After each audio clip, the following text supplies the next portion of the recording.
ዛሬ የምታዩት የቀኝና የነጭ ባህል በስተጀርባው ትልቅ ታሪክን አዝለዋል። ታሪኩም የሚጀምረው ከ159 ዓመታት በፈረንጆቹ አቆጣጠር 1867 ነበር። ነገር ግን ይህ ታሪክ ከመጀመሩ በፊት ምድሪቱ ባዶ አልነበረችም። ለሺህ ዓመታት የራሳቸው ባህልና ስልጣኔ የነበራቸው ህዝቦች ይኖሩባት ነበር። ነገር ግን በአንድ ወቅት ፈረንሳዮች ምድሪቷን ወረሩ።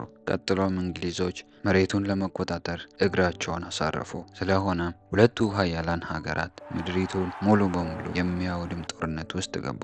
ከብዙ ውድመትና እንግልትም እንግሊዞች መላው ግዛትን ተቆጣጠሩ። ይሁን እንጂ እንግሊዝ ብታሸንፍም ምድሪቱን በተበታተኑ 4 ትናንሽ ግዛቶች ከፋፍላ ነበር የምታስተዳድረው። ከጊዜያትም በኋላ በአጠገባቸው የምትገኝ አሜሪካ በጦር እየጠነከረች ስትመጣ ከሀገሪቷ የሚመጣው ጥቃት ለመከላከል ሲሉ አራቱም ክፍለ ሀገራት በአንድነት ለመቆም ወሰኑ። ለዚህም ነው በመጀመሪያ የግዛት ቀን ይባል የነበረው። ያ ባይሆን ኖሮ በካናዳ የምናየው ህብረትና አንድነት ለማየት አስቸጋሪ ነበር። ከጊዜያትም በኋላ ከእንግሊዝ ሙሉ በሙሉ ተለይታ ፍጹም ሉዓላዊነት ያላት ሀገር ስትሆን የበዓሉን ስም በይፋ ተቀይረው የካናዳ ቀን በመባል ይከበራል። እናም ዛሬ ከዚህ ከተማ መሃል የምታዩት ጭድም የራሳቸው የሆነ የታሪክ አካል አላቸው። በ1800ዎቹ መገባደጃ ላይ የመጡት የመጀመሪያ ገበሬዎቹ አስከፊውን የካናዳ ብርድ የሚቋቋሙበትን የቤትን መስሪያ እንጨትም ሆነ ጡብ በቀላሉ አያገኙም ነበር። በመሆኑም ይህን ጭድ በማሽን በመጠቅለል እንደ ትላልቅ ጡቦችን መጠቀም ጀመሩ። በእነዚያ የጭድ ክምሮችም ጭቃና ኖራ በመቀባት ቅዝቃዜውን የሚከላከል ጠንካራ ቤቶችና ትምህርት ቤቶችን ይገነቡ ነበር። በተጨማሪም ህዝቡ ለበዓላት ሲሰበሰብ የሚቀመጡበትን ወንበር ስላልነበረ ጭዱን እንደ ጊዜያዊ ወንበር ይጠቀሙበትም ነበር። ዛሬም በከተማው መሃል የምናየው ያንን የድሮ ገበሬዎችን ብልሃትና የገጠሩን ባህል አንድነትን ለማስታወስ ታስቦ የተደረገ ነው። አሁን ደግሞ በዓሉ በከተማ ላይ ምን ይመስላል የሚለውን አብረን እናያለን። ሰብስክራይብ እያደረጋችሁ ወደ ቪዲዮ ደርሰናል። ከተማው ላይ እንግዲህ ከተማው ቀይና ነጭ ለብሷል እንዳለ ማለት ነው። ባንዲራው ለማስመልከት ይመስለኛል። ማዕት ሰው ነው ያለው። ሁሉም ሰው እረፍት ስለሆነ እዚህ መጥቶ ፏ እያሉ ነውና እንደምታዩት ህዝቡ በየቦታው እየተንቀሳቀሱ ነው።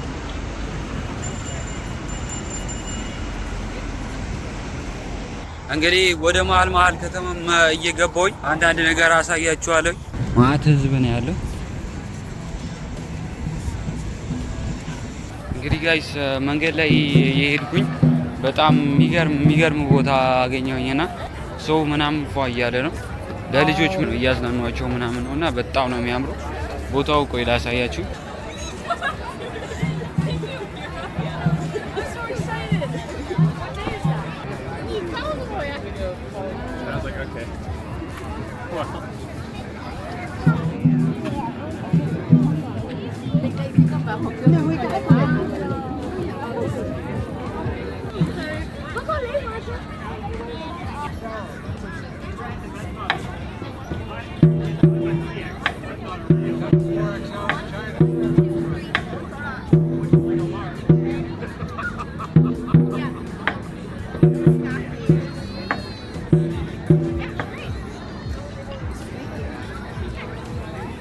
እዚህ ጋር ግን የመጣሁበት የልጆች ብቻ ነው እንትን የሚሉት። እስቲ ወደ እዛ ደግሞ እየሄድን የምናየው ይሆናል። ከተማዋ ግን ብዙም አላስዋቧትም፣ እንደጠበቁት አይደለችም። እንግዲህ ጋይስ እንደምታዩት በጣም ብዙ ሰው ነው ያለው። ሙዚቃ ምናምን አለ። በሰማ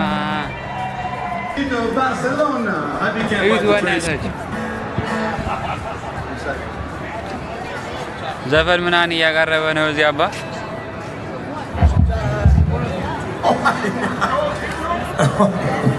More tuning. This is good. Oh, okay. I got. All right. Terry's got a joke. It's a dad joke.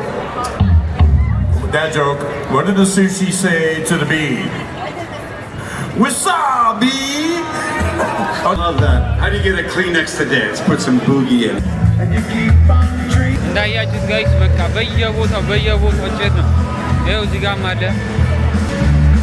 ይኸው እዚህ ጋርም በቃ ይሄ ህዝብ ይሄንን በዓል በቃ ሲያገኝ በደንብ ነው በቃ ብትን የሚሉት ማለት ነው። ምክንያቱም ጊዜ የለም በቃ ስራ፣ ትምህርት ምናምን እዛዛ መሯሯጥ ስለሆነ እንደዚህ አይነት ቀን ሲያገኙ በቃ ፏ ነው የሚሉት በደንብ። ከዛ ቦታ ልክ ስወጣ የሆነ ጭር ነገር አላለም። ልመለስ እንዴ ወደዛው እስቲ በዛኛው ዞሬ እመለሳለሁኝ። ተመልሼ እዛው መጥቻለሁኝ ማለት ነው።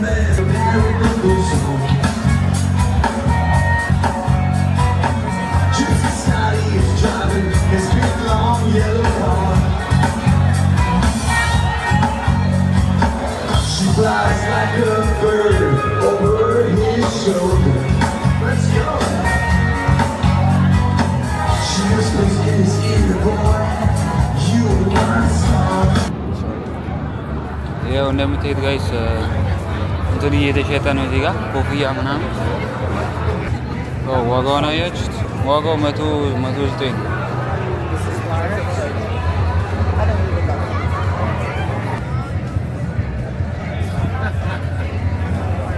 በጣም ብዙ የልብስ መሸጫዎች ምናምን አሉ እዚህ ጋር ገብተን እስቲ እንያዘን ነው።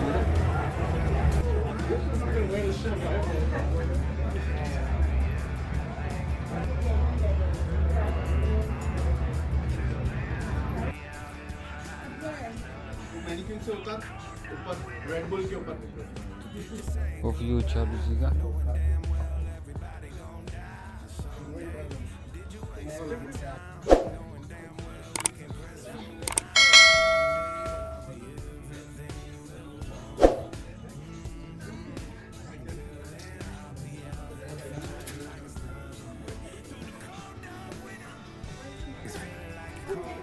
እንግዲህ ጋይስ እንዳያችሁት ነው። አንዳንድ ነገሮች አንዳንድ የሚሸጡበትን ነገር አሉት።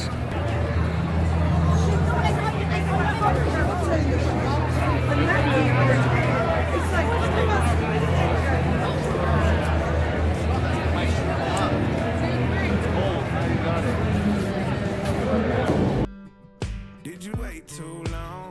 Tell him that you love him, but he's already gone, darling.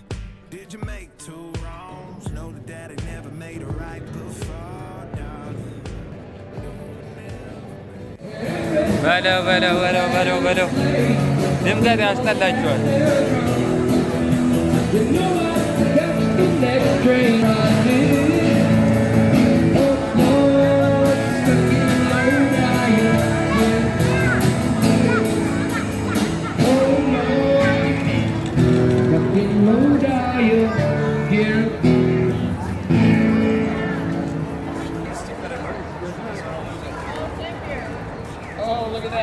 You know what? We just got $5, so we owe you guys a backflip.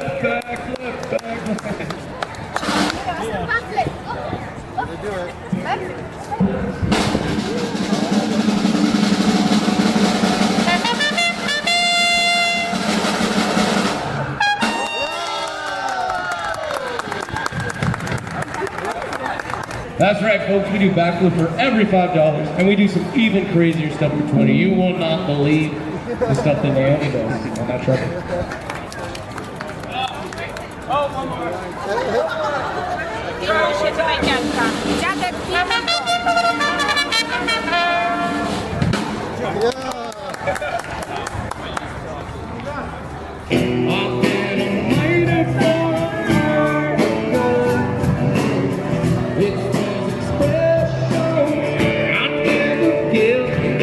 ጋይስ እየመሸ ነውና ወደ ከምሽቱ 6 ሰዓት እየሆነ ነውና ግን በቃ ሰው ማታ ነው እንደውም የሚበዛ የሚመጣው መሰለኝ።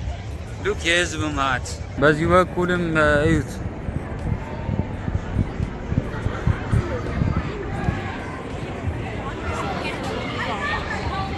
ጭዶቹ ደግሞ በቃ በየቦታ ነው የምታያቸው እንደዚህ ተጠቅልለው እዩት። በቃ የሰው ማት በስመ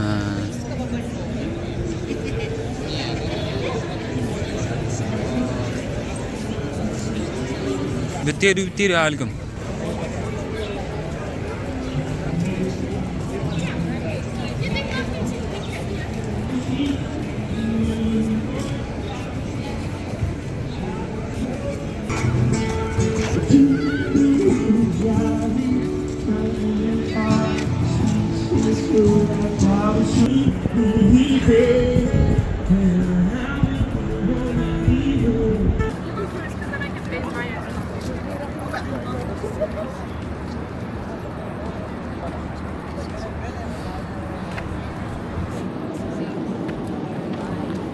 ጋይስ ዝናብ ጀመረ። ዝናብ በደንብ ዘነበና ትንሽ አሁን እያካፋ ነው በትንሹ። ምን እንደሆነ ታውቃላችሁ? እንዴት እንደሚከበር የሆነ ቦታ ሰብሰብ ብሎ እንደዛ ነው የሚያከብሩትና በዚህ መንገድ ላይ እየሄድኩኝ ይሄንን አግኝቼዋለሁ። ቤት ሆኖ ግን ተገልብጦ እዩት። ቤት ሆኖ ማለት ተገልብጦ ምን እንደሆነ ትርጉሙ አላውቅም ግን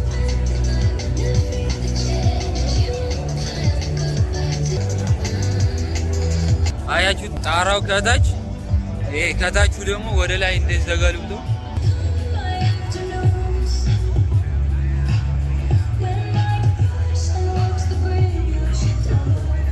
አሁን የመሸም ስለሆነ ሰው እየሄደ ነው። እነዚህ መንገድ ላይ የሚሸጡት እነዚህም እየዘጉ ነው።